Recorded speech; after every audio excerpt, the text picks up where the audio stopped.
Hello दोस्तों, मैं धीरज कुमार अपने YouTube channel smart study with Dheeraj sir में आप सभी लोगों का एक बार फिर से स्वागत करता हूं। दोस्तों, हम लोग भारत का भूगोल पढ़ रहे थे और यहाँ तक कि हमने भारत के भूगोल के बारे में यहाँ तक बता दिया कि भारत के, ध्यान दीजिएगा, कह सकते हैं भौतिक प्रदेशों का विस्तार कहाँ से कहाँ तक है, भौतिक प्रदेश कितने हैं, इन सब के बारे में हमने कल चर्चा कर दिया था। और आज हम एक एक भौतिक प्रदेशों के बारे में पढ़ने का प्रयास करेंगे और अच्छे से मैं समझाने का प्रयास आप लोगों को करूंगा। दोस्तों, बस हमारे कह सकते हैं इस लेक्चर में आप लोग बने रहिए और हमारा यह लेक्चर आपको पसंद आए तो हमारे चैनल को लाइक, सब्सक्राइब, कमेंट और शेयर करना ना भूलिएगा। दोस्तों, आज हम लोग बात करेंगे, ध्यान दीजिएगा, भारत के, कह सकते हैं भूगोल के तहत जो भारत का भौतिक प्रदेश है। भारत के भौतिक प्रदेशों को आपने देखा, हमने बताया कि 4 भागों में बांटा गया है। वैसे तो कहीं कहीं 5 मिल जाता है, कहीं कहीं 6 मिलता है, लेकिन प्रमुख रूप से आप जानते रहेंगे भारत के भौतिक प्रदेशों को 4 भागों में बांटा गया है। कल हमने बताया था, पहला था उत्तर का, ध्यान दीजिएगा, पर्वतीय प्रदेश था। दूसरा उत्तर का विशाल मैदान था। तीसरा हमने बताया दक्षिण का पठार था या प्रायद्वीपीय भारत का क्षेत्र था। और चौथे नंबर पर हमने बताया था जो भारत का तटीय क्षेत्र है और द्वीप समूह जो है, इन सबको मिलाकर के, ध्यान दीजिएगा, चौथा वाला हमने बताया था। तो भारत के, ध्यान देंगे, भौतिक प्रदेशों को 4 भागों में बांटा गया था। यहाँ पर आज हम लोग फिर से बात करेंगे, उन्हीं चारों भागों के बारे में बात करेंगे और एक एक भागों को लेकर के हम लोग पढ़ने का प्रयास करेंगे। आज दोस्तों हम लोग, ध्यान दीजिएगा, यहाँ पढ़ने का प्रयास करेंगे उत्तर का पर्वतीय प्रदेश। जो भारत का भौतिक प्रदेश 4 भागों में बांटा गया था, यहाँ हम लोग आज उसके तहत, ध्यान दीजिएगा, पहला पढ़ेंगे। पहला हम लोग पढ़ेंगे उत्तर का पर्वतीय प्रदेश पढ़ेंगे। और यहाँ पर देखेंगे, हमें भारत के पूरे मैप से मतलब नहीं है, सिर्फ ध्यान देंगे उत्तर के भागों को पढ़ना है। और हमको पता है, यहाँ पर ध्यान दीजिएगा, ये भारत का, ध्यान दीजिएगा, उत्तर का क्षेत्र है। यहाँ से लेकर के ये पूरा, यहाँ जो ये सब दिख रहा है, ये पूरा भारत का उत्तर का क्षेत्र है। ध्यान दीजिएगा, यहाँ पर बहुत सारे, ध्यान दीजिएगा, पर्वत पाए जाते हैं। उन्हीं पर्वतों के बारे में हम पढ़ेंगे, कौन कौन से पर्वत पाए जाते हैं, कहाँ पाए जाते हैं, किस तरह से विस्तार है इनका, इन सब के बारे में, ध्यान दीजिएगा, अच्छे से हम लोग पढ़ने का प्रयास करेंगे। तो आइए दोस्तों, हम लोग जो है अब शुरू करते हैं उत्तर कह सकते हैं उत्तर का पर्वतीय प्रदेश के बारे में। तो दोस्तों देखेंगे, यहाँ अगर हम बात करें लद्दाख और जम्मू कश्मीर के क्षेत्र में, यहाँ से लेकर के, ध्यान दीजिएगा, यहाँ से लेकर के हमको एक पर्वत श्रृंखला यहाँ तक दिखाई देती है। ऐसे एक पर्वत श्रृंखला ऐसे हमको दिखाई देती है। क्रम से हमारी बातों को अच्छे से समझते जाइएगा। यहाँ पर हमको इस तरह से एक पर्वत श्रृंखला अच्छे से दिखाई देती है, इस तरह से ये एक पर्वत श्रृंखला हमको दिखाई देती है, जिसका नाम है, ध्यान दीजिएगा दोस्तों, जिसका नाम है काराकोरम। काराकोरम पर्वत श्रेणी, इसका नाम क्या है? काराकोरम पर्वत श्रेणी। ध्यान दीजिएगा, इस काराकोरम पर्वत श्रेणी का, ध्यान देंगे, जो विस्तार है इधर लद्दाख से लेकर के कश्मीर तक, ध्यान दीजिएगा, इसका विस्तार है ज्यादातर लद्दाख के क्षेत्रों में। यहाँ पर देखेंगे इस काराकोरम पर्वत श्रेणी की, ध्यान दीजिएगा, हमको सबसे ऊंची चोटी दिखाई देती है। काराकोरम पर्वत श्रेणी की सबसे ऊंची चोटी दिखाई देती है। यहाँ मैं मैप में दोस्तों आप लोगों को बता रहा हूँ, लेकिन एक एक चीजों को लिखूंगा भी, अच्छे से बताऊंगा। आप यहाँ ध्यान दीजिएगा, यहाँ पहले मैप में इनकी स्थिति देख लीजिए। मैप में जब इनकी स्थिति आपको समझ में आ जाएगी, तो मैं, ऐसा नहीं है, ऐसे मैं हेडिंग बनवाऊंगा काराकोरम पर्वत श्रेणी, इनके बारे में अच्छे से क्रम से मैं लिखने का भी प्रयास करूंगा। आप लोग टेंशन ना ले, बस हमारे साथ एकदम बने रहे, अच्छे से पढ़ने का प्रयास करें। आपको मैप के साथ आपको पूरा नोट्स भी मिलेगा, हम अच्छे से बताएंगे, समझाएंगे, बस आप हमारे साथ बने रहिए। और हमारा यह चैनल आपको, अगर हमारा, कह सकते हैं कि अगर ये लेक्चर आपको पसंद आए तो हमारे चैनल को लाइक, सब्सक्राइब और कमेंट शेयर करना ना भूलिएगा। चलिए यहाँ बात करते हैं, देखेंगे काराकोरम पर्वत श्रेणी की सबसे ऊंची चोटी, ध्यान दीजिएगा, ये है सबसे ऊंची चोटी है, जिसका नाम है केटू गॉडविन ऑस्टिन। बहुत आराम से हम लोग पढ़ेंगे अच्छे से। ताकि एक एक बात आपको अच्छे से समझ में आए। केटू गार्डविन ऑस्टिन, ध्यान दीजिएगा, अगर इस केटू गार्डविन ऑस्टिन की बात करें, इसी को हम लोग ध्यान दीजिएगा गौरी नंदा भी कहते हैं। क्या कहते हैं इसको? तो इसको हम लोग ध्यान दीजिएगा गौरी नंदा भी कहते हैं।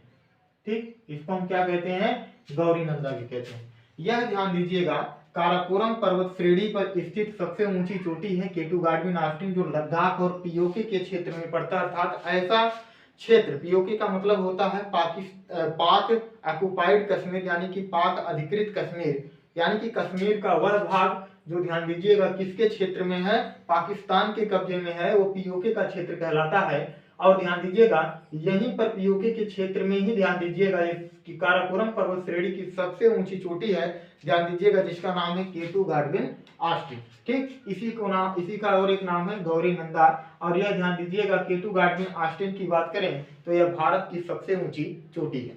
चलिए फिर दोस्तों बात करते हैं, यहाँ पर आपने देख लिया केटू गार्डविन ऑस्टिन के बारे में। तो ये काराकोरम पर्वत श्रेणी जो आपको दिख रहा है यहाँ पर, यही काराकोरम पर्वत श्रेणी ध्यान दीजिएगा जब इस तरह से कह सकते हैं आगे इसका विस्तार और होता है। मैं इसको दूसरे पेन से बना दूं, यही काराकोरम पर्वत श्रेणी का विस्तार जब थोड़ा सा और आगे होता है, ये देखिए तिब्बत का क्षेत्र है सब। ये कौन सा क्षेत्र है दोस्तों? तो ये सब पूरा जो दिख रहा है तिब्बत का क्षेत्र है। ठीक, तो ध्यान दीजिएगा यहाँ पर जो विस्तार होता है काराकोरम पर्वत श्रेणी का इस तरह से आगे की तरफ, जब भारत से आगे निकलता है ये, तो इसको ध्यान दीजिएगा तिब्बत के क्षेत्र में कहा जाता है कैलाश पर्वत। क्या कहा जाता है इसको? कैलाश पर्वत कहा जाता है। इसी काराकोरम पर्वत श्रेणी का विस्तार जब आगे तिब्बत के क्षेत्र में हो जाता है तो इसको कैलाश पर्वत के नाम से जाना जाता है। चलिए दूसरी बात करते हैं हम। अगर हम दूसरी बात करें तो यहाँ से ध्यान दीजिएगा एक पर्वत श्रृंखला का निर्माण और हुआ है। इस तरह से देखेंगे आप, यहाँ से एक पर्वत श्रृंखला का निर्माण और इस तरह से हुआ है, ऐसे कश्मीर, ये लद्दाख के क्षेत्र में, पूरा लद्दाख के क्षेत्र में ध्यान दीजिएगा एक पर्वत श्रृंखला का और ऐसे निर्माण हुआ है। और ध्यान दीजिएगा ये आपका है, अगर इसकी बात करें तो ये ध्यान दीजिएगा जो पर्वत आपको दिखाई दे रहा है ये है लद्दाख पर्वत, लद्दाख पर्वत। ठीक, ये कौन सा पर्वत आपको दिखाई दे रहा है? तो ये ध्यान दीजिएगा लद्दाख पर्वत है। इसी के जस्ट नीचे ध्यान दीजिएगा एक पर्वत का और विस्तार हुआ है इस तरह से। इसी के जस्ट नीचे ध्यान दीजिएगा एक पर्वत का और ऐसे विस्तार हुआ है, यहाँ पर इस तरह से एक पर्वत का और विस्तार हुआ। ये कश्मीर के क्षेत्र में, पूरा किस क्षेत्र में है? कश्मीर के क्षेत्र में है, एक पर्वत का और विस्तार हुआ। इन सबके बारे में अच्छे से लिखाएंगे, सिर्फ इनकी स्थिति मैप पर देखिए कहाँ है कैसे। इसको कहा जाता है, ध्यान दीजिएगा, इसको कहा जाता है जास्कर पर्वत श्रेणी, जास्कर पर्वत श्रेणी। और ध्यान दीजिएगा ये जो दिख रहा है ये है लद्दाख पर्वत श्रेणी, लद्दाख पर्वत श्रेणी। तो हम देखिए अलग अलग कलर से बताने का प्रयास कर रहे हैं ताकि एक एक बात आपको अच्छे से समझ में आए। ये लद्दाख हो गया, ये जास्कर पर्वत श्रेणी हो गया, और ये काराकोरम पर्वत श्रेणी हो गया। अब समझेंगे, ये ध्यान दीजिएगा जो तीनों भाग है, अगर इनकी बात करें तो ध्यान दीजिएगा ये तीनों भाग, यहां पर मैं लिख दे रहा हूं, ये तीनों भाग ध्यान दीजिएगा ट्रांस हिमालय के अंतर्गत आते हैं। यहां पर मैं लिख दे रहा हूं ऐसे, ध्यान दीजिएगा ऐसे, ध्यान दीजिएगा मैं यहां लिख दे रहा हूं ट्रांस हिमालय,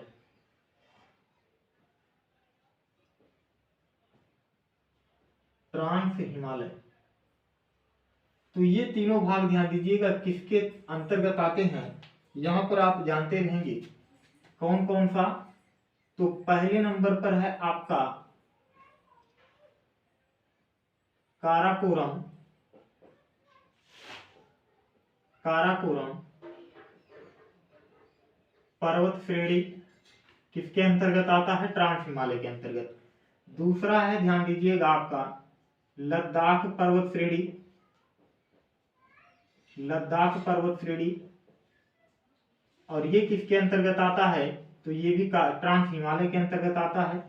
तीसरा है, ध्यान दीजिएगा, जास्कर पर्वत श्रेणी, जास्कर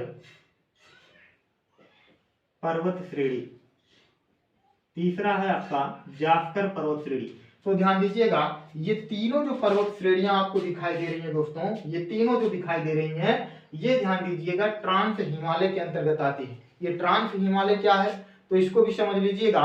ध्यान दीजिएगा, ऐसा भाग या कह सकते हैं ऐसी पर्वत श्रृंखला, ध्यान देंगे, जो हिमालय से बहुत पहले ही निर्माण हो चुका हो, जिसका हिमालय से जिसका बहुत पहले ही, ट्रांस मतलब परा मतलब पहले, प्राचीन समय, हिमालय से ध्यान दीजिएगा पहले ही इस पर्वत श्रृंखला का निर्माण हो गया।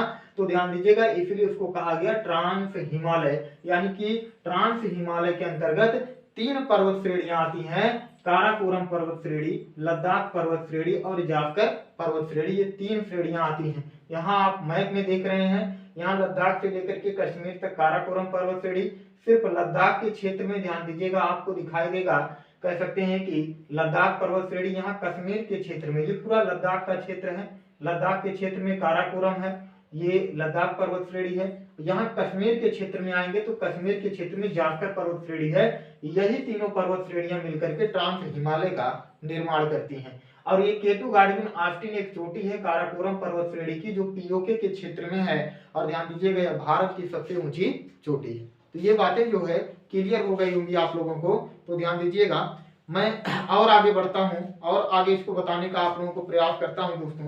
ध्यान दीजिएगा, अगर हम बात करें यहाँ पर थोड़ी सी, अगर हम और बात करें तो यहाँ पर बात समझिएगा, यहाँ अगर हम बात करें हिमालय का विस्तार कैसे कैसे है, तो इसके बारे में थोड़ा सा समझिएगा।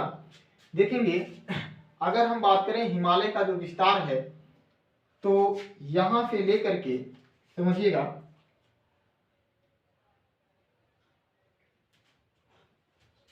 हिमालय का जो विस्तार है हमको दिखाई देता है, यहां मैं समझाने का प्रयास करूंगा। ये कश्मीर के क्षेत्र से लेकर के हिमालय का ध्यान दीजिएगा जो विस्तार है, इस तरह से हिमाचल के क्षेत्र से लेकर के, फिर ध्यान दीजिएगा उत्तराखंड के क्षेत्र से लेकर के, उत्तराखंड के क्षेत्र से लेकर के, फिर यहाँ नेपाल के क्षेत्र से, जम्मू कश्मीर के क्षेत्र से लेकर के, फिर इस तरह से बाहर जाती है और यहाँ से फिर ध्यान दीजिएगा अरुणाचल प्रदेश में प्रवेश करती है। और यहाँ छोटी छोटी पहाड़ियों के रूप में ये पर्वत श्रृंखला हमको इस तरह से दिखाई देती है। ठीक, समझेंगे। यहाँ पर थोड़ी सी बात करें तो ये पर्वत श्रृंखला कौन सी है, इसको भी अभी नाम हम बता रहे हैं, अच्छे से समझेंगे पहले बात को अच्छे से। ये मैं इसलिए अलग अलग कलर से बना रहा हूँ ताकि ये बात आपको अच्छे से समझ में आए और सब चीजें स्पष्ट रहें, समझिएगा। यहां पर ध्यान दीजिएगा, अगर बात करें तो मान लेते हैं यह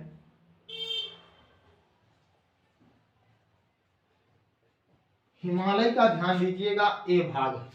इसको हम कौन सा भाग मान लेते हैं, इसको हम मान लेते हैं हिमालय का ए भाग है। ये पूरा जो हमने यहाँ से यहाँ तक बनाया हिमालय पर्वत है, क्योंकि इसके बाद हिमालय पर्वत का निर्माण हुआ है। ये हम मान लेते हैं हिमालय का हमारा ए भाग है। कौन सा भाग है, ए भाग।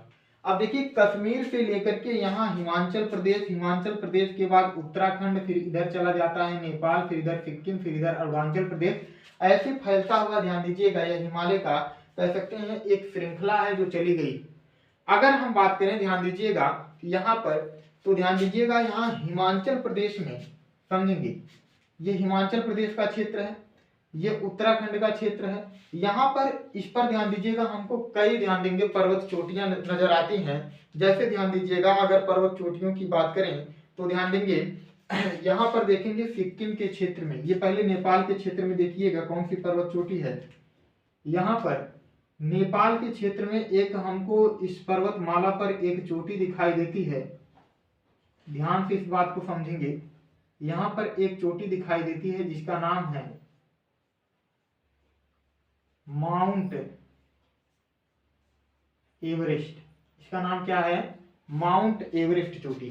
ठीक। ठीक, इसका क्या नाम है दोस्तों, माउंट एवरेस्ट। और ये माउंट एवरेस्ट कहाँ पड़ता है, तो ध्यान दीजिएगा नेपाल के क्षेत्र में पड़ता है।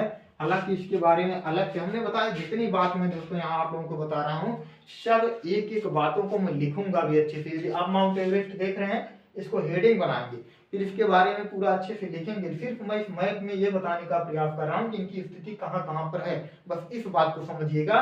और जैसे हम मैप बना रहे हैं, जैसे इन बातों को लिख रहे हैं, वैसे आप लिख लीजिए। बाकी इसके बाद जैसे मैं इन सबको बता ले जाऊंगा, तुरंत इनके बारे में यहाँ से हेडिंग बनाऊंगा, काराकोरम से लेकर के सभी चीजों को एक एक करके मैं बताने का, लिखाने का प्रयास करूंगा, और आपका नोट्स भी अच्छे से तैयार हो जाएगा और अच्छे से आप पढ़ भी लेंगे।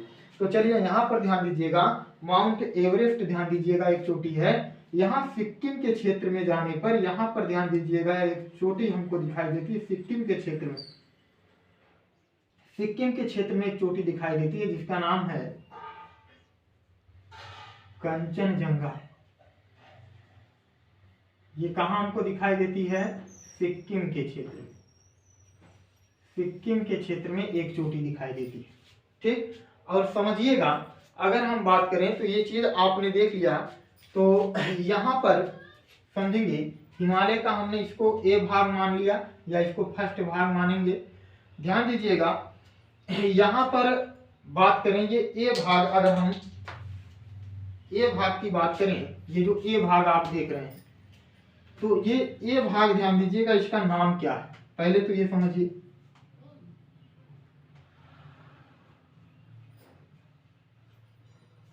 ए भाग, ये ए भाग, ये ध्यान दीजिएगा बृहद, या इसी को कहा जाएगा महान, या इसी को कहा जाएगा हिमाद्री हिमालय। हिमाद्री हिमालय, ये इसका नाम है। ये वाला जो पर्वत श्रृंखला आप देख रहे हैं, ये कह सकते हैं पर्वत श्रृंखला है। तो ये ध्यान दीजिएगा, इसका नाम है बृहद या महान या हिमाद्री हिमालय। ये प्रश्न बना है, हिमाद्री हिमालय ध्यान दीजिएगा किसको कहा जाता है, तो महान हिमालय को कहा जाता है या बृहद हिमालय को कहा जाता है, ठीक। ये बात आप अच्छे से जानते रहेंगे।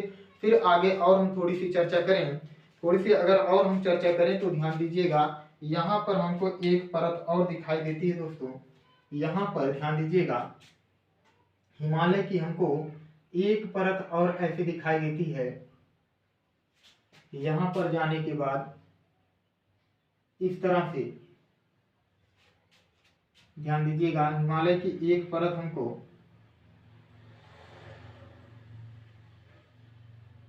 और दिखाई देती है, और ये सिक्किम में होते हुए ऐसे। फिर ध्यान दीजिएगा, यहाँ पर फिर यहाँ से छोटी छोटी पहाड़ियों के रूप में ऐसे ये विभाजित हो जाती है, ठीक। समझेंगे, यहाँ पर इस तरह से ये एक परत और बनी हुई है, इस तरह से फैली हुई है। इस बात को अच्छे से समझने का प्रयास करिएगा। इस तरह से ध्यान देंगे, एक परत और बनी हुई है ऐसे। अब इस बात को समझिएगा, देखेंगे इसको हम मान लेते हैं, ध्यान दीजिएगा, इसको हम मान लेते हैं बी नंबर। इसको कौन सा मान लेते हैं, इसको हमने मान लिया कि ये ध्यान दीजिएगा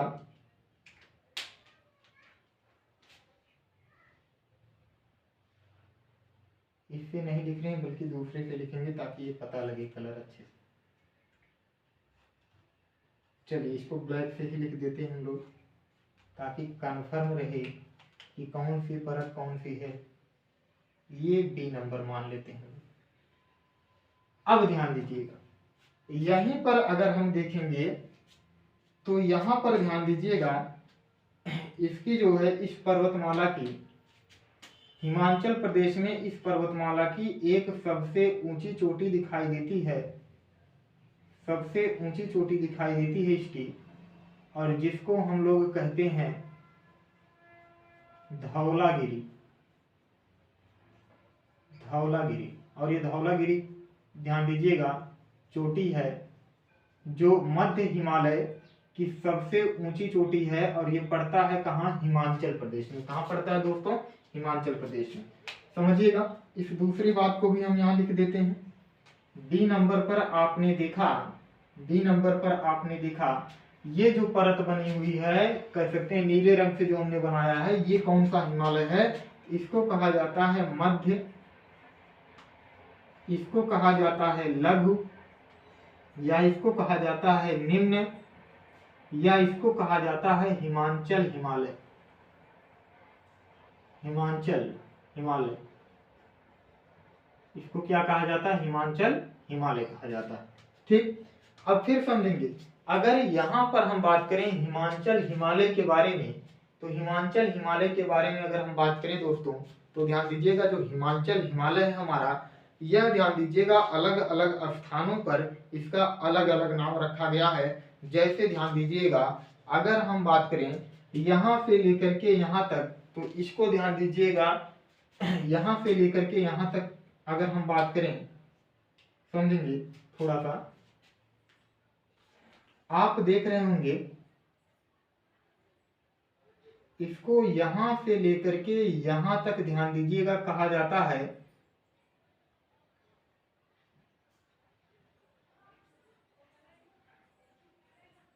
पीर पंजाल। क्या कहा जाता है? पीर पंजाल। इसके अलग अलग नाम है अलग अलग क्षेत्रों में। और ध्यान दीजिएगा हिमाचल प्रदेश में, यानी कि यहाँ से लेकर के ध्यान दीजिएगा, ये यहाँ से लेकर के यहाँ तक इसका नाम है पीर पंजाल। हिमाचल प्रदेश से लेकर के ध्यान दीजिएगा यहाँ तक, जब तक हम यहाँ प्रवेश नहीं करते, यहाँ से लेकर के यहाँ तक ध्यान दीजिएगा, इसका नाम रखा गया है पीर पंजाल के बाद इसका नाम रखा गया धौलाधर। धौलाधर श्रेणी। और नेपाल के क्षेत्र में, यानी कि यहाँ से लेकर के ध्यान दीजिएगा यहाँ तक इसको कहा जाता है, नेपाल के क्षेत्र में ध्यान दीजिएगा इसको कहा जाता है महाभारत श्रेणी। क्या कहा जाता है? महाभारत, महाभारत श्रेणी कहा जाता है। चलिए अब फिर समझेंगे थोड़ी सी बात यहाँ पर, यानी कि आप ये देख रहे हैं, ये चीज देख रहे हैं कि जो ये मध्य या लघु या निम्न हिमाचल या हिमाचल हिमालय है, ये 3 भागों में विभाजित है। कितने भागों में? 3 भागों में। पीर पंजाल एक है आपका पीर पंजाल, पीर पंजाल कह सकते हैं, और मध्य या लघु या निम्न या हिमाचल हिमालय को पीर पंजाल कहाँ बोला जाता है? यानी कि पीर पंजाल ध्यान दीजिएगा बोला जाता है जम्मू कश्मीर में। कहाँ बोला जाता है? जम्मू कश्मीर में बोला जाता है। फिर ध्यान दीजिएगा यहाँ पर हम अगर बात करें, इसको धौलाधर श्रेणी कहाँ बोला जाता है? धौलाधर श्रेणी कहाँ बोला जाता है? तो इसको धौलाधर श्रेणी बोला जाता है हिमाचल प्रदेश में। कहाँ बोला जाता है? हिमाचल प्रदेश में। और फिर एक बात करें तो इसको ध्यान दीजिएगा, कह सकते हैं महाभारत श्रेणी कहाँ बोला जाता है? महाभारत श्रेणी कहाँ बोला जाता है इसको? तो ध्यान दीजिएगा इसको महाभारत श्रेणी बोला जाता है नेपाल में। कहाँ बोला जाता है दोस्तों? तो नेपाल में बोला जाता है इसको महाभारत श्रेणी। ठीक, यह बात आप अच्छे से समझते रहेंगे। अभी ये ध्यान दीजिएगा, आपको पता चलेगा कि हिमालय पर्वत श्रृंखला क्या है। ठीक, तो ध्यान दीजिएगा दोस्तों, यहाँ से अब एक पर्वत से एक कह सकते हैं कि पर्वतमाला का कह सकते हैं निर्माण और हुआ इस तरह से, यहाँ से इस तरह से ध्यान दीजिएगा एक पर्वतमाला का निर्माण और हुआ है। और सबसे बड़ी बात है कि यह पर्वतमाला ध्यान दीजिएगा कह सकते हैं यहाँ पर आकर के नेपाल के इन क्षेत्रों में, ध्यान दीजिएगा दोस्तों कहाँ पर, तो अगर हम बात करें ध्यान दीजिएगा यहाँ नेपाल के इन क्षेत्रों में आकर के ऐसे विलुप्त हो जाती है। और फिर ये हमको दिखाई देती है उत्तराखंड में छोटी छोटी पहाड़ियों के रूप में। बात समझिएगा यहाँ पर, ये ध्यान दीजिएगा पर्वत श्रृंखला एक ऐसे और आई है, और ये यहीं पर आकर के ध्यान दीजिएगा नेपाल के क्षेत्रों में आकर के गायब हो जाती है। और फिर ये हमको दिखाई देती है कहाँ? छोटे छोटे पहाड़ियों के रूप में अरुणाचल प्रदेश में। ठीक, तो ये एक पर्वतमाला है, इस तरह से ऐसे विभाजित है, बना हुआ है पर्वतमाला इस तरह से ध्यान दीजिएगा, ये पर्वतमाला है और ये फिर हमको यहाँ पर ऐसे दिखाई देती है और यहाँ छोटे छोटे पहाड़ियों के रूप में विभाजित हो जाती है। चलिए, ये बात आप समझ गए होंगे। अब समझेंगे, ये जो सबसे नीचे एक पर्वत श्रृंखला यानी कि एक परत दिखाई दे रही है पर्वत श्रृंखला की, उसको ध्यान दीजिएगा हम मान लेते हैं सी भाग ही। ये कौन सा भाग है, इसको हम मान लेते हैं, ये ध्यान दीजिएगा हमारा सी भाग है। तो ए बी सी, ये तीनों आप देख रहे हैं क्रम से, ए बी सी, ये सी भाग है। और सी भाग को हम यहाँ पर लिख दें, इसको कहा जाता है दोस्तों, सी भाग को शिवालिक हिमालय। इसको क्या कहा जाता है, तो इसको कहा जाता है शिवालिक, या इसी को कहा जाता है बाह्य हिमालय। शिवालिक या बाह्य हिमालय, शिवालिक या बाह्य हिमालय कहा जाता है।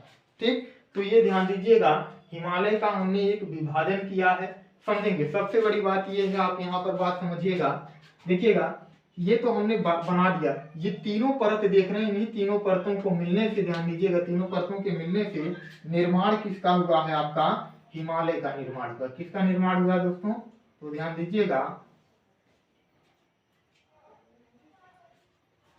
यहां मैं ऐसे लिख दे रहा हूं,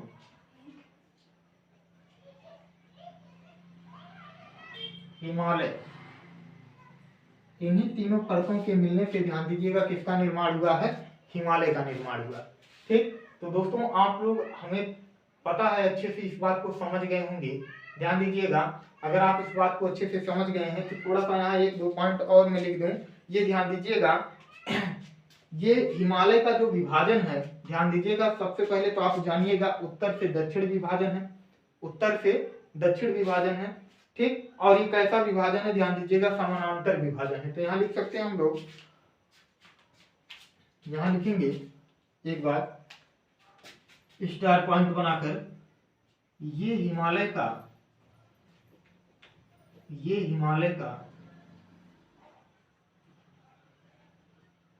समानांतर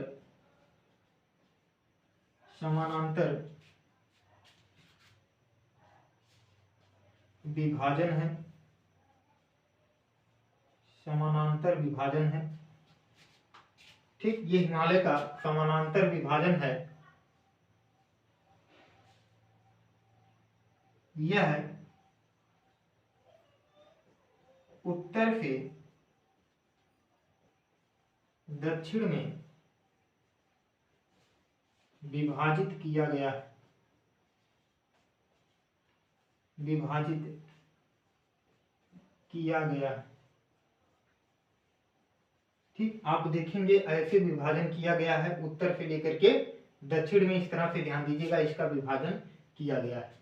ठीक, तो ध्यान दीजिएगा, यही तीनों परतें जो दिखाई दे रही हैं, यही क्या है, पर्वतमाला। ठीक, यही पर्वतमाला, कौन सी, हिमालय पर्वतमाला है दोस्तों। तो चलिए, इसका आप जल्दी से स्क्रीनशॉट लेंगे, फिर और कुछ आगे बात करते हैं। इसका स्क्रीनशॉट लीजिएगा जल्दी से।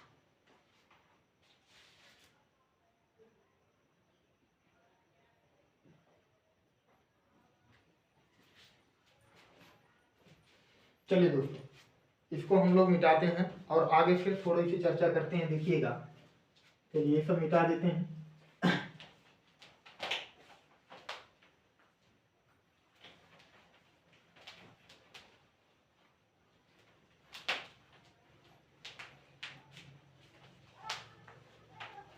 मैप हमें फिर से बनाना पड़ेगा, इसलिए मैप को हम मिटा नहीं रहे हैं, लेकिन कुछ चीज़ों को मिटा दे रहे हैं।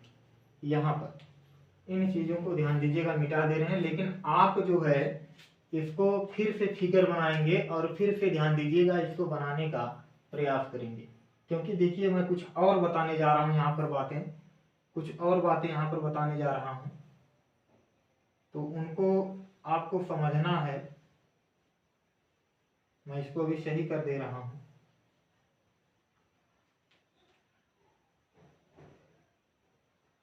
ये हो गया। चलिए, इसको मैं बना दे रहा हूँ, जो थोड़ी कमियां हैं यहाँ देखिए। जैसे आप देखेंगे तो ये वाला भाग जो है पूरा यहाँ तक गायब हो गया, इसलिए इसको मैं बना दे रहा हूँ अच्छे से।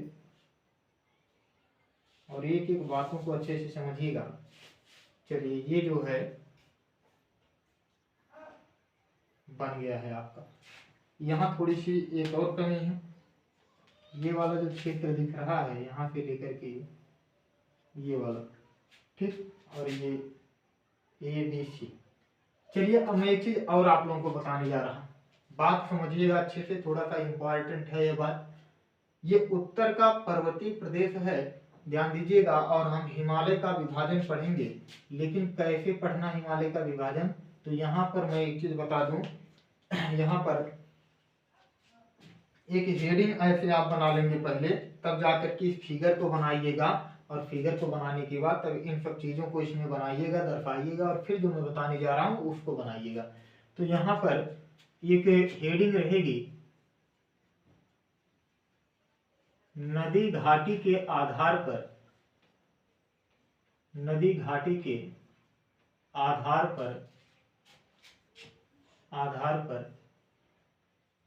हिमालय का,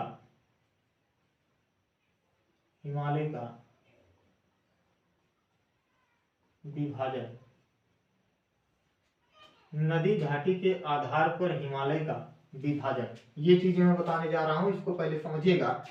देखिएगा, एक विद्वान, समझिएगा बात को ध्यान से, एक विद्वान है जिनका नाम है बुरार्ड।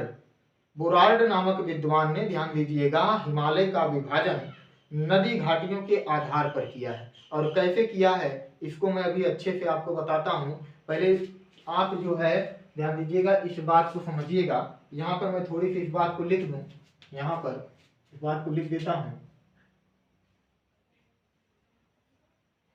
बुरार्ड नामक विद्वान ने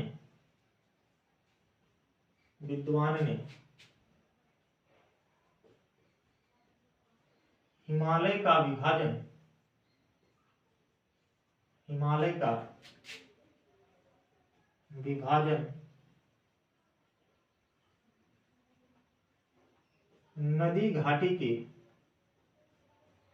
नदी घाटी के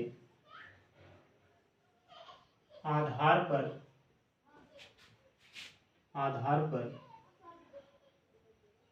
किया, नदी घाटी के आधार पर किया। तो बुरार्ड नामक विद्वान ने हिमालय का विभाजन, ध्यान दीजिएगा, नदी घाटी के आधार पर किया है। ठीक, इसके बारे में अगर हम दोस्तों पढ़ें तो ध्यान दीजिएगा, यहाँ पर आप देख रहे हैं कि बुरार्ड नामक विद्वान ने हिमालय का जो विभाजन है नदी घाटी के आधार पर किया है। और ध्यान दीजिएगा, ये एक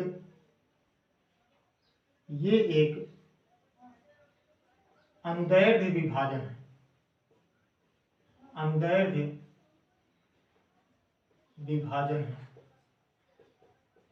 ये एक अनुदैर्ध्य विभाजन है। और कैसे विभाजन किया गया है तो ध्यान दीजिएगा, यहाँ पर दोस्तों ध्यान दीजिएगा, अगर हम बात करें, समझेंगे इस बात को, थोड़ा सा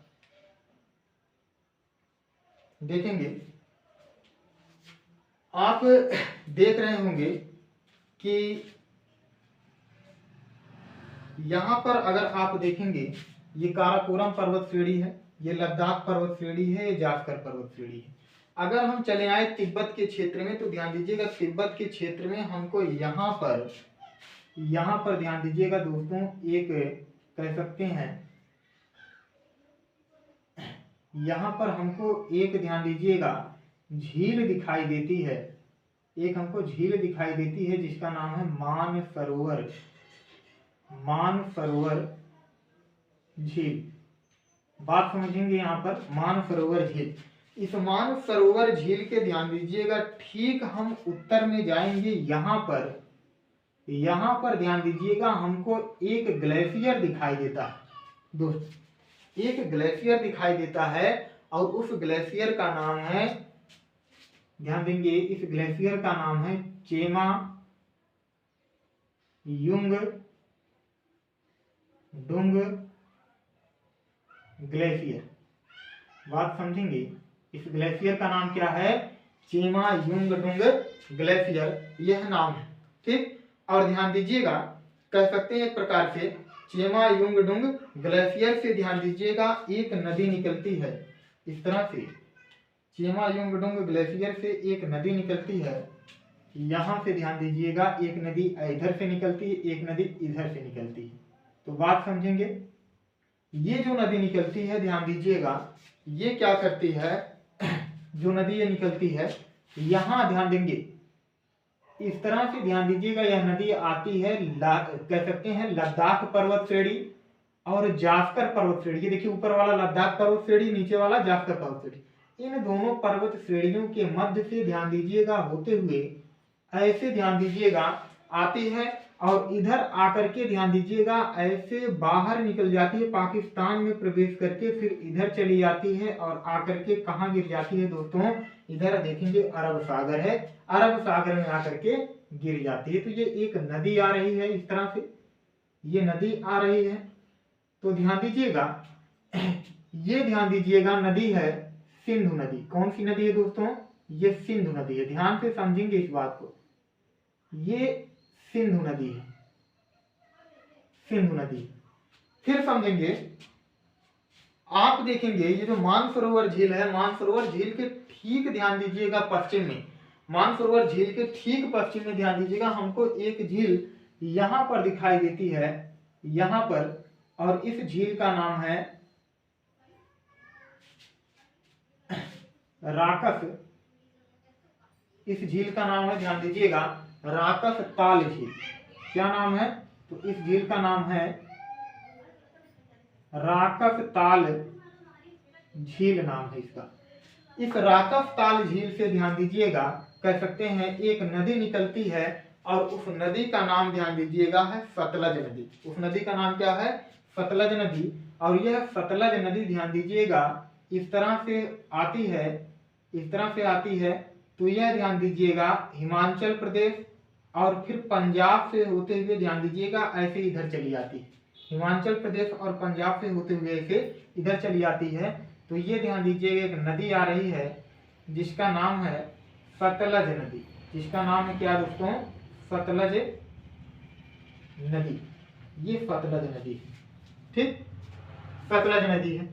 ध्यान दीजिएगा यहाँ पर फिर अगर हम बात करें तो ध्यान देंगे यहाँ से एक नदी निकलती है, कहाँ से? सिक्किम के क्षेत्र से, ठीक, सिक्किम के क्षेत्र से एक नदी निकलती है। और ध्यान दीजिएगा सिक्किम के क्षेत्र से यहाँ से एक नदी निकलती है, लेकिन फिलहाल अभी मैं यहाँ पर जो बता रहा हूँ यहाँ देखेंगे।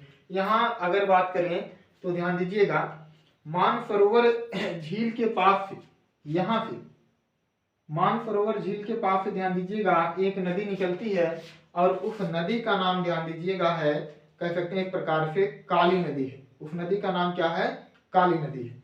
तो ध्यान दीजिएगा कह सकते हैं यहाँ से ध्यान दीजिएगा एक नदी निकलती है और इस तरह से ध्यान देंगे यह उत्तराखंड, उत्तर प्रदेश में होते हुए ऐसे आगे बढ़ जाती है। यह नदी इस तरह से आती है। इस नदी का नाम है ध्यान दीजिएगा काली नदी। इस नदी का नाम है काली नदी। अब फिर बात समझेंगे, ये काली नदी हो गई, यही उत्तर प्रदेश में आती है। इसी काली नदी को ध्यान दीजिएगा हम लोग कहते हैं तीस्ता, ये क्या नाम है? शारदा नदी के नाम से जानते हैं, ठीक। इसको हम किस नाम से जानते हैं? शारदा नदी के नाम से जानते हैं। अब फिर बात समझेंगे, यहाँ देखेंगे अगर हम बात करें तो यहाँ से एक नदी निकलती है सिक्किम के क्षेत्र से, ध्यान दीजिएगा ऐसे यहाँ से एक नदी ध्यान दीजिएगा सिक्किम के क्षेत्र से यहाँ से निकलती है। निकलने के बाद ध्यान देंगे ये पश्चिम बंगाल से होते हुए ये ध्यान दीजिएगा चली जाती है बांग्लादेश में और इस तरह से आगे बढ़ जाती है। इस नदी का नाम ध्यान दीजिएगा है, इस नदी का नाम है ध्यान दीजिएगा दोस्तों, अगर बात करें तो इस नदी का नाम ध्यान दीजिएगा तीस्ता नदी है। कौन सी नदी है ये? तीस्ता नदी। इस नदी का नाम है तीस्ता नदी, ठीक। फिर ध्यान दीजिएगा यहां से अगर बात करें एक नदी यहां से निकलती है, इधर देखिए अभी हमने शुरू में बताया कि यहाँ से एक नदी आती है, इस तरह से यह नदी आगे बढ़ती है तिब्बत के क्षेत्र में होते हुए। ये ध्यान दीजिएगा पहले कहाँ पहुंचेगी, अरुणाचल प्रदेश में। कहाँ पहुंचेगी, इस तरह से ये अरुणाचल प्रदेश में पहुंचती है, इस तरह से अरुणाचल प्रदेश से फिर असम में पहुंचती है, असम से फिर ध्यान दीजिए आकर के ये इसी तीस्ता नदी में ध्यान दीजिएगा मिल जाती है और जाकर के बंगाल की खाड़ी में गिर जाती है। यह नदी ध्यान दीजिएगा दोस्तों, यह नदी जो आपको दिख रहा है यह नदी है आपका ब्रह्मपुत्र नदी। ये कौन सी नदी है, ब्रह्मपुत्र नदी। ये ब्रह्मपुत्र नदी है जिसको तिब्बत के क्षेत्र में शांगपो नदी कहा जाता है। तो ध्यान दीजिएगा इस तरह से नदी घाटी के आधार पर ध्यान दीजिएगा हिमालय का क्या कर दिया गया, विभाजन। पूछा जाता है कौन सा हिमालय किन नदियों के मध्य पड़ता है, तो सबसे पहले आपसे पूछा जाएगा कि ध्यान दीजिएगा यहाँ पर अगर दोस्तों देखेंगे, यहाँ पर ये जो एक क्षेत्र आपको दिखाई देता है यहाँ पर सिंधु नदी है, ये ध्यान दीजिएगा सिंधु नदी है। यहाँ पर पूछा जाएगा सिंधु नदी किन दो पर्वत श्रृंखलाओं के मध्य से बहती है, तो आप देखेंगे सिंधु नदी जो है लद्दाख पर्वत श्रेणी और जास्कर पर्वत श्रेणी के मध्य बहती है। तो हिमालय की बात करें तो नदी घाटी के आधार पर ध्यान दीजिएगा हिमालय को 4 भागों में बांटा गया है। यहाँ लिख सकते हैं हम, यहाँ पर हम लोग लिखेंगे, लिखते हैं यहाँ पर नदी घाटी के आधार पर, नदी घाटी के आधार पर हिमालय को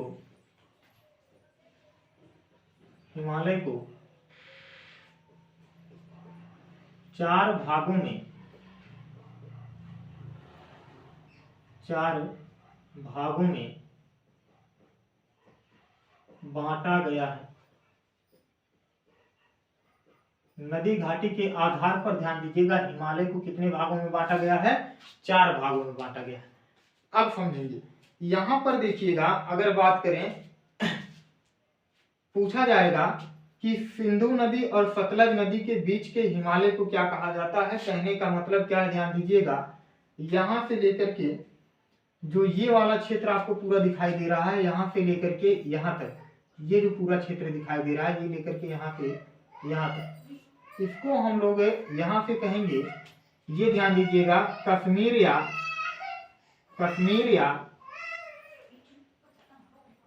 पंजाब हिमालय, कश्मीर या पंजाब हिमालय कहा जाता है इसको, कश्मीर या पंजाब हिमालय कहा जाता है। और यहाँ सतलज नदी से लेकर के काली नदी तक ध्यान दीजिएगा, सतलज नदी से लेकर के काली नदी तक अगर बात करें तो इनके बीच के क्षेत्र को ध्यान दीजिएगा हम लोग कहते हैं कुमायूं हिमालय, क्योंकि उत्तराखंड के क्षेत्र में ये पड़ रहा है और हिमाचल प्रदेश के, इसका नाम पड़ जाता है कुमायूं हिमालय, कुमायूं हिमालय। और यहाँ पर ध्यान दीजिएगा इन दोनों क्षेत्रों के बीच ध्यान दीजिएगा जो हिमालय पड़ रहा है इसको कहा जाता है नेपाल हिमालय, इसको क्या कहा जाता है, नेपाल हिमालय। ठीक, और ध्यान दीजिएगा यानी कि इन दो नदियों के बीच में ये जो क्षेत्र दिख रहा है हिमालय का, ये नेपाल हिमालय है। ठीक, ये जो क्षेत्र दिख रहा है ये कुमायूं हिमालय हिमाचल प्रदेश और उत्तराखंड के क्षेत्र में, ये पंजाब और ध्यान दीजिएगा कश्मीर के क्षेत्र में जो हिमालय दिख रहा है उसको कश्मीर या पंजाब हिमालय कहा गया। ये असम के क्षेत्र में फैला हुआ है, इसलिए ध्यान दीजिएगा इसको कहा जाएगा असम हिमालय। क्या कहा जाएगा, असम हिमालय कहा जाएगा। तो अब प्रश्न क्या बनेगा, पूछेगा कश्मीर या पंजाब हिमालय किन दो नदियों के मध्य है, तो आप बताएंगे सिंधु नदी और सतलज नदी के मध्य। पूछा जाएगा कुमायूं हिमालय किन दो नदियों के मध्य है, सतलज नदी और काली नदी के मध्य।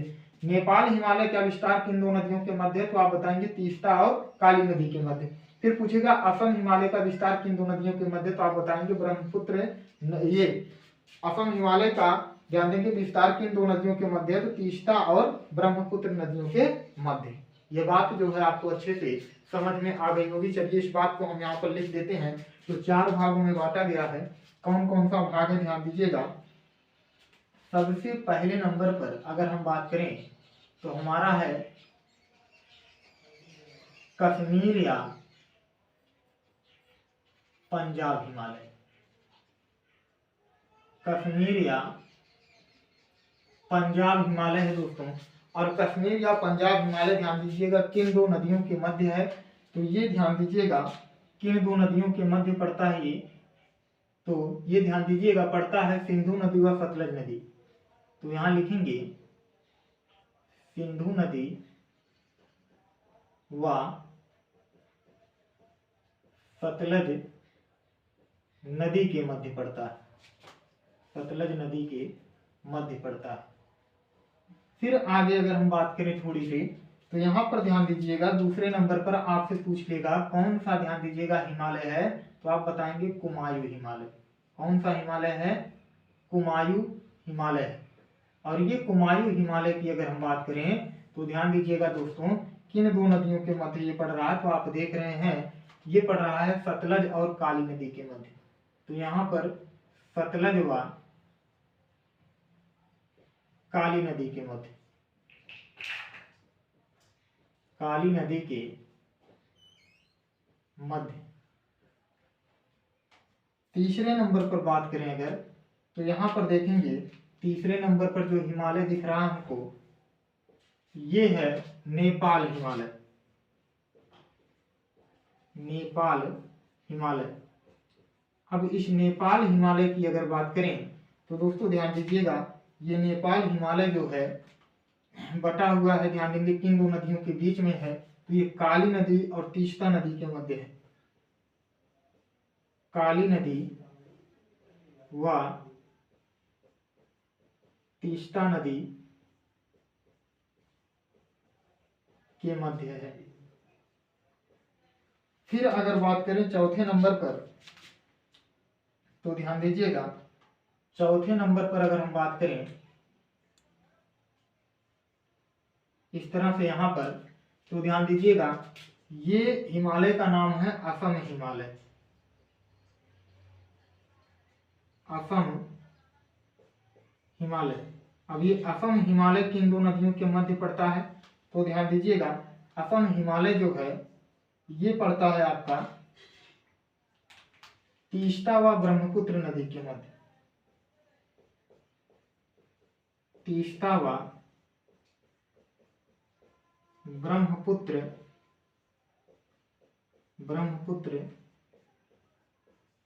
नदी के मध्य पड़ता है। तो दोस्तों ये चीज हमने बहुत अच्छे से आपको समझाने का प्रयास किया। जहां पर ये बात ना समझ में आए वीडियो को प्लेबैक करिएगा और ये सभी बातें आपको अच्छे से समझ में आ जाएंगी। आप इसका जल्दी से स्क्रीनशॉट ले लीजिए।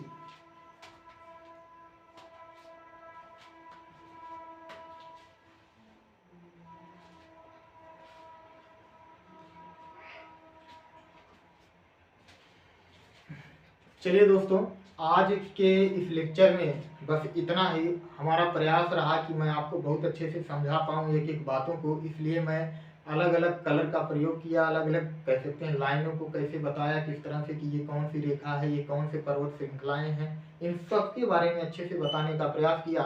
और यह लेक्चर हमारा यदि आपको पसंद आया हो तो मैं एक बार फिर से कह रहा हूँ हमारे चैनल को लाइक, सब्सक्राइब, कमेंट और शेयर करना ना भूलिएगा दोस्तों। कल हम फिर इसी के आगे और ध्यान दीजिएगा पढ़ने का प्रयास करेंगे। और कल हम लोग जो आज देख रहे हैं, हम लोग मैथ के माध्यम से सब कुछ चीजें देखे हैं, उन्हीं को कल हम ध्यान दीजिएगा एक एक शब्द के माध्यम से पूरा लिख डालेंगे। सब कुछ लिखवा देंगे, बता देंगे अच्छे से। काराकोरम पर्वत श्रेणी कहाँ है, कितनी इसकी कह सकते हैं कहाँ से कहाँ विस्तार है, लंबाई, चौड़ाई, ऊंचाई, इन सब के बारे में बताएंगे। इसकी सबसे ऊंची चोटी कौन सी, इन सब के बारे में बताएंगे। बस ऐसे ही हमारे वीडियो में आप लोग बने रहेंगे। आज के लिए दोस्तों बस इतना ही। धन्यवाद।